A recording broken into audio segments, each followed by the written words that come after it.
अस्सलामुअलैकुम फ्रेंड्स। आज का जो हमारा लेक्चर है ये ऐसे राइटिंग के मुतालिक एमसीक्यूज़ के बारे में है। यानी ऐसे राइटिंग के टॉपिक के मुतालिक जितनी भी एमसीक्यूज़ बनते हैं वो सारे के सारे हम इस लेक्चर में अंडरस्टैंड करेंगे। इस लेक्चर से पहले हमने 2 पार्ट्स ऐसे के टॉपिक के मुतालिक अंडरस्टैंड किए हैं, हमने डिस्कस किए हैं। उन दोनों के लिंक्स डिस्क्रिप्शन में दिए गए हैं। अगर आपने वही वीडियोज़ नहीं देखे हैं, वही लेक्चर आपने नहीं देखे हैं, तो आप वही लेक्चर पहले देखें, फिर आपको एमसीक्यूज़ सॉल्व करना बहुत ज़्यादा आसान होगा। तो आइए शुरू करते हैं आज का लेक्चर।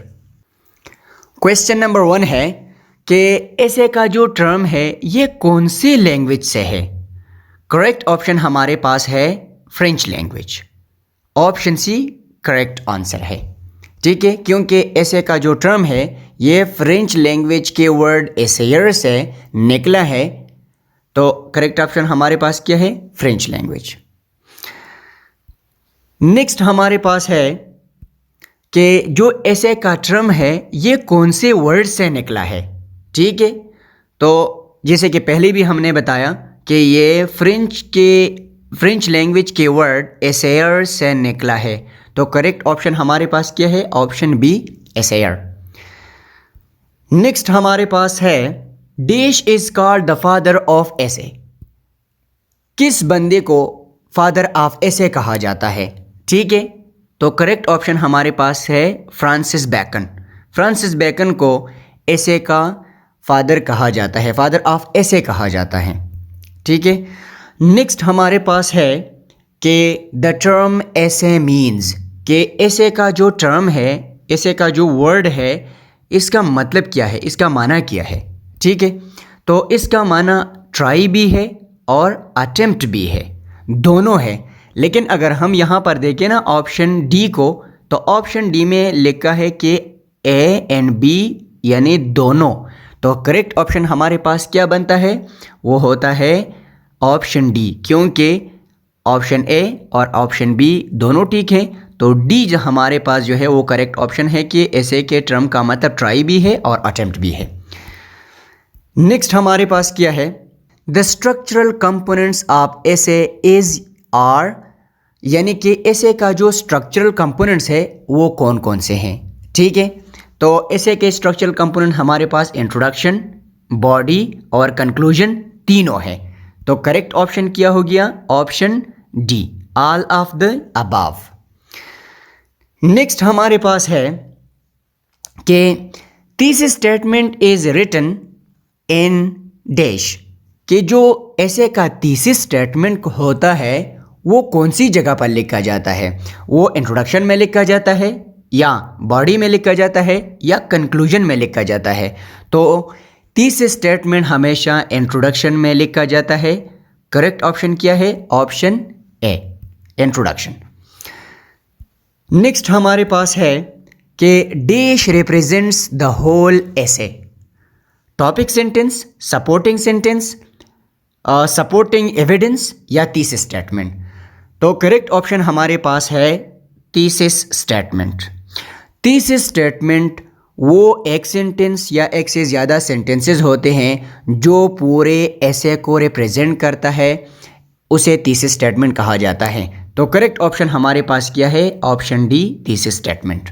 नेक्स्ट है dash is a sentence that represents only one paragraph in the essay. Option A topic sentence, B supporting sentence, C supporting evidence and D none of these. Correct option है option A, topic sentence, क्योंकि topic sentence वो sentence होता है जो paragraph के शुरू में लिखा जाता है और वो पूरे पैराग्राफ को रिप्रेजेंट करता है। तो हमारे पास करेक्ट ऑप्शन क्या है, ऑप्शन ए यानी टॉपिक सेंटेंस।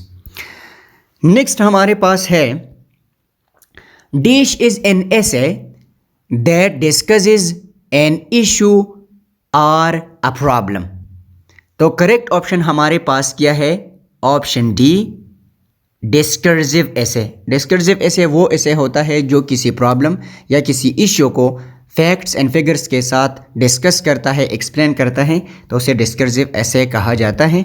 ये हमारे पास करेक्ट ऑप्शन है, ऑप्शन डी।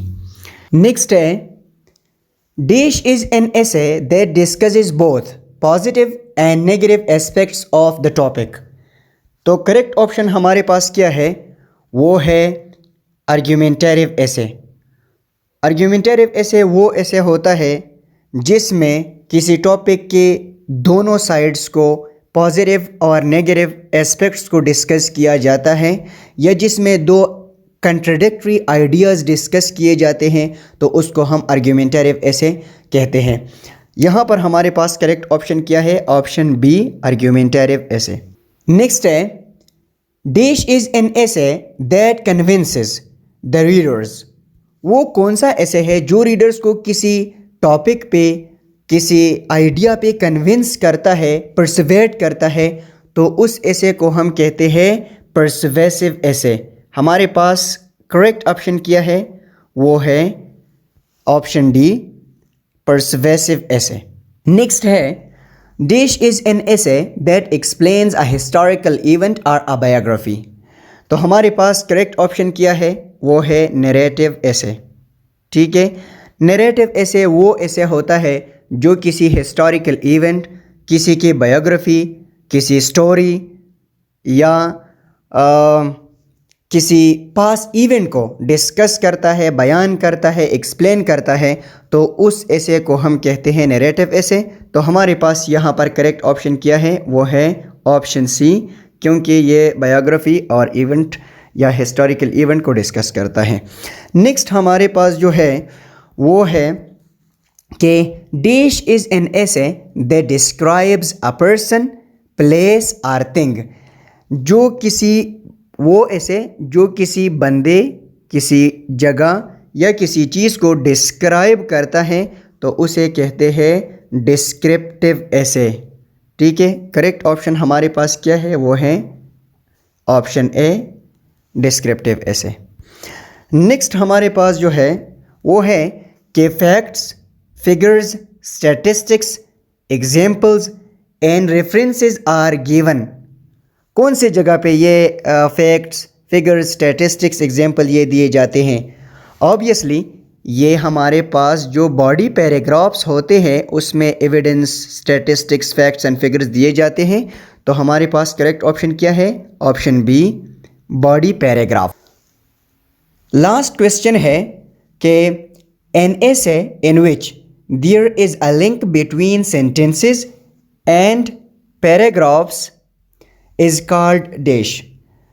यानी वो ऐसे जिसमें सेंटेंसेस और पैराग्राफ्स के दरमियान लिंक मौजूद हो, कनेक्शन मौजूद हो, कोहेरेंस मौजूद हो, तो उस ऐसे को क्या कहा जाता है? तो करेक्ट ऑप्शन हमारे पास क्या है, वो है कोहेरेंट ऐसे। कोहेरेंट ऐसे उस ऐसे को कहा जाता है जिसमें सेंटेंसेस के दरमियान और पैराग्राफ्स के दरमियान लिंक मौजूद हो, कोहेरेंस मौजूद हो या कनेक्शन मौजूद हो, फ्लो मौजूद हो, तो उसको कोहेरेंट ऐसे कहा जाता है। तो हमारे पास करेक्ट ऑप्शन क्या हो गया, वो है option C. Guys, I hope आपने आज का लेक्चर एंजॉय किया हुआ होगा, आपको सारी MCQs समझ आए हुए होंगे। तो आज के लिए इतना ही। Keep watching our videos, take care, be happy, अल्लाह हाफिज़।